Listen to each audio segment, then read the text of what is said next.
అంతేనా లేకపోతే అలా జరుగుతుందా?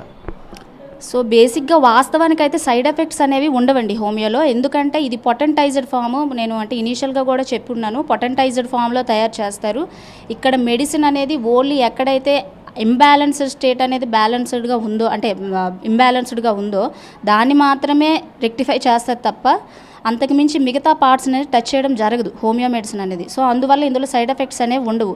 అయితే మీరన్నట్టు పేషెంట్స్కి కొంతమందికి ఎక్కువ అవుతుందంటే, ఏ పేషెంట్ కూడా ఇనీషియల్గానే ఫస్ట్ టైమే హోమియోపతికి ఎవరు రారండి. వాళ్ళు ప్రీవియస్గా పాలీ మెడికేషన్స్ అనేవి చాలా ఉంటాయి, చాలా రకాల సిస్టమ్స్లో వాడి ఉంటారు.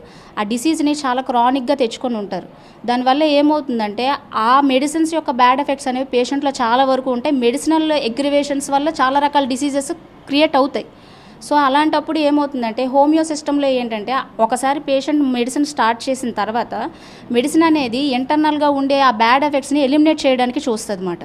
సో అలాంటప్పుడు ఈ ప్రీవియస్ సిమ్టమ్స్ ఏవైతే ఉన్నాయో అవి బయటికి వెళ్ళే ప్రాసెస్లో పేషెంట్కి మళ్ళీ ఆ సిమ్టమ్స్ అనేవి కనిపిస్తాయి. అలాంటప్పుడు పేషెంట్ ఏమనుకుంటారంటే అవి మళ్ళీ ఎక్కువైపోయి మళ్ళీ నాకు పాత కంప్లైంట్స్ వచ్చాయని అనుకుంటారు. ఇది హోమియో మెడిసిన్ వల్ల కాదండి, మీరు ప్రీవియస్ మెడికేషన్స్ ఏవైతే వాడారో వాటి వల్ల ఆ సిమ్టమ్స్ అనేవి అప్పుడు కనిపిస్తున్నాయి. సో ఇది మిస్కన్సెప్షన్ అని నేను అనుకుంటున్నాను.